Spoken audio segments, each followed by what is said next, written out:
And welcome to Wednesdays with Wheels, alongside his former Missouri Tiger kicker Tom Wheelahan. And Tom, we are at Faurot Field, where you were a star just a few short years ago. And how about these Tigers right now? They're practicing behind us, and it has been a fun season so far. Well, my hair's a little grayer. Yes, it is. It's still a little thinner, but I've not had a time in my career or post-career where it's been so fun to watch these kids play. It's awesome. And how about Missouri as a whole? You got the Tigers 6-0, you got the Chiefs 6-0. The Cardinals are near the World Series. The Rams are playing better. It's a pretty good time, isn't it? The only thing I can compare it to is when I was in college, we had the Cardinals and Royals in the 85 I-70 series. That's right. But not, this is like a trifecta. It is unbelievable. Even my little kids in kindergarten, hey, is James Franklin going to play this weekend? I mean, they're all talking about this game. Mizzou football coming off really the biggest win I can remember, except for maybe the Oklahoma game here a few years ago. But that was really a signature win for Gary Pinkel and this program. It is the signature win for Gary Pinkel and this program. Now, the sad thing is, you know, in the old Big 12, may got Iowa State or another team coming up next, you can only enjoy it for a day because you got Florida coming in the house. Right. There are 8 teams in the SEC that are ranked. You don't have time to enjoy it and pat yourself on the back. You got to get ready for another big game. With the good news comes really unfortunate news with James Franklin going down with the injury. He had all the injury problems last year. This was stunning news. So your thoughts on losing Franklin after playing so well early this season? Well, my thoughts are, personally, I've dislocated my shoulder, and he's done for the season. He cannot have that thing in the sling and come back and play. I mean, it'd be hard to do. Coach says 3 to 5 weeks, but you think it's the season. I think he's saying that for the other coaches because they still got to prepare for him.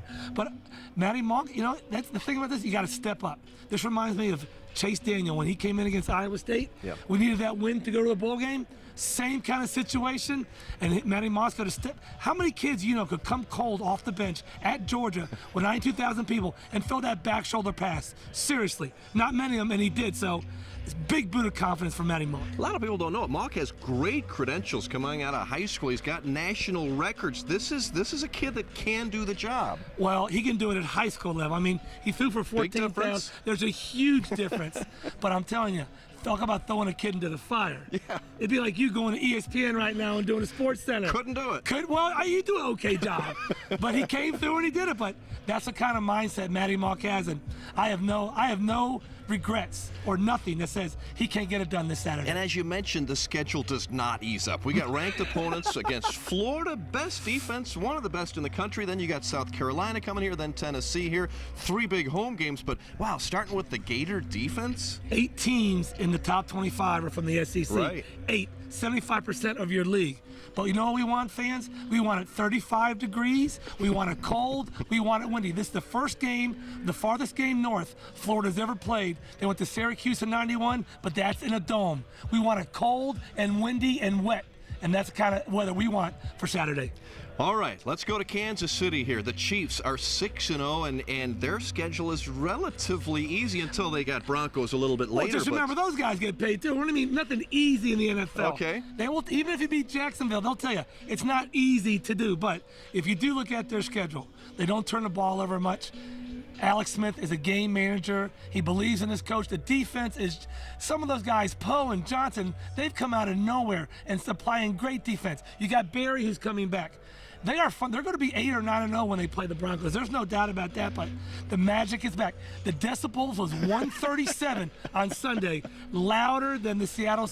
I think they won the Guinness Book of World Records guy was at the game Sunday. That's crazy. Loudest, 130, like a jet engine flying over for an hour and a half. What's the loudest stadium you ever played in? You remember something pretty loud? Yeah, I was playing Tecmo Bowl last week, and when I was at Bo Jackson with the Raiders, it got pretty loud. But I think the Carrier Dome got pretty loud, but nothing what these kids are experiencing.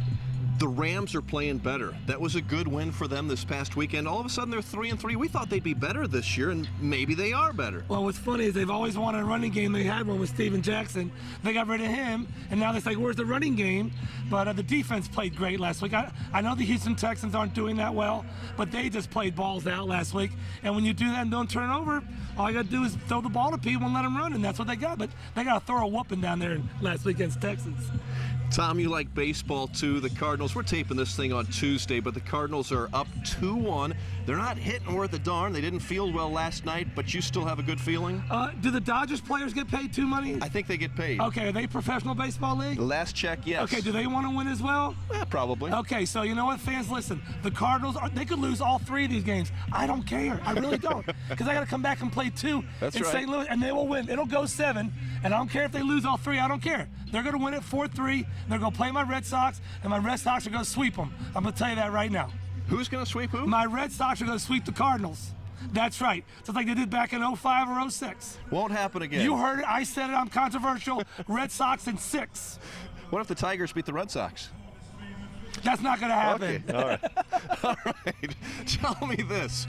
We got a pretty good volleyball team here at Mizzou, and you want to talk about them every week because they're still unbeaten. You have to talk about a team if you're unbeaten. Yeah. They're the last unbeaten team in the country. Now, Sunday comes the second-ranked Florida Gators. They're, I think, 17-1 or whatever. They're coming to the Hearn Center. Please, do me a favor. Pack the house at the Hearns on Sunday. Let's get 4,000 or 5,000 people there, and so they can beat the Florida Gators. Question of the week last week had to do with the film Rudy. The answer is, what famous Missouri coach coached Notre Dame when all those players came in and threw their jerseys on? That's the question. And the answer is Dan Devine. Dan Devine, that is correct. That's kind of an easy one because I said Pinkle just great did story, something. though. Great. But again, remember, my sources tell me that if they would have come in, Dan Devine would have said, "See ya." He wouldn't let that kid play. But question of the week this week: when is the last time the Missouri football team has played teams in the top 25 back-to-back and come away with 2 victories? Wow.